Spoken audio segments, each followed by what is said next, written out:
Hey guys, you're watching FitnessRegiment, and this is the $2,000 PC build. Now, $2,000, we're getting into the highest end components available, apart from enthusiast components. So I'm figuring that this is mainly for rendering builds and workstations, with people that want to be able to game with the builds as well. So I went for a 5820K, which is the newest i7 available, and it is a very good processor without going into the $500 to $1,000 range. It has 6 cores, so it's going to be great for editing, but it's also going to be great for gaming. Now for cooler, I did want to go for a Kraken X61, but it didn't really fit into the budget, and as you can see, we're already a little bit over budget. So I went with the H100i, which is a good cooler, but it can be pretty loud, some people have reported. For a motherboard, it really doesn't matter. These motherboards are only expensive because they're new. So I went for a cheap X99 motherboard, since we're really not going to be pushing it that far with overclocking.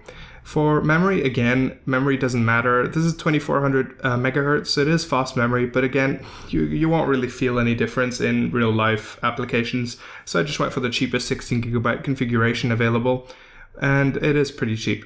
For storage, this is where I went a little bit crazy, and you really don't need to. I went for a 4 terabyte HDD, which is great, especially for people who do a lot of rendering work, because it will help you be able to back up your work repeatedly. But I also recommend backing up at another location, and maybe even on the cloud if your work isn't too personal. Now, in order for SSDs, I went for a 1 terabyte 850 EVO.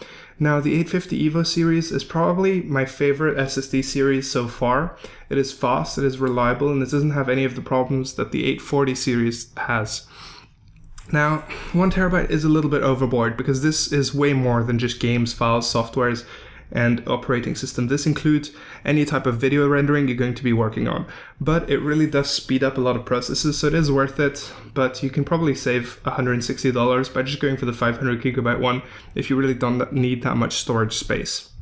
Now for the video card, again, I went for a 980 Strix. This is because I really don't see the point of going in SLI, and you probably could go in SLI by just going for a DDR3 build rather than a DDR4 one. But to be honest, I really don't see the point. Now, if you're gaming at 1080p, of course, the 980 is more than enough for the future. And so that's about it. I've chosen the same 980 for the $1,500 and the $2,000 build. Now for the case, I've been choosing the same one over and over just because this is my favorite case. It just looks so good. The NZXT S340. I'll be doing a separate review on it, but it is just a wonderful case. For a power supply, I went for the 80 plus gold certified 750 watt Corsair RM. This is my favorite branded power supply, and it has a huge mail-in rebate from Newegg, so I highly suggest getting it now. So all in all, this build is probably one of the most powerful builds that you can do for around $2,000. You can probably get more GPU power if you don't really need the SSD and you don't need an X99 build. You can probably get the SLI 980, but that really isn't useful unless you're gaming at around 4K. Now, that's about it. Please give me some input on what you think, and if you have any questions, feel free to ask. Thanks for watching.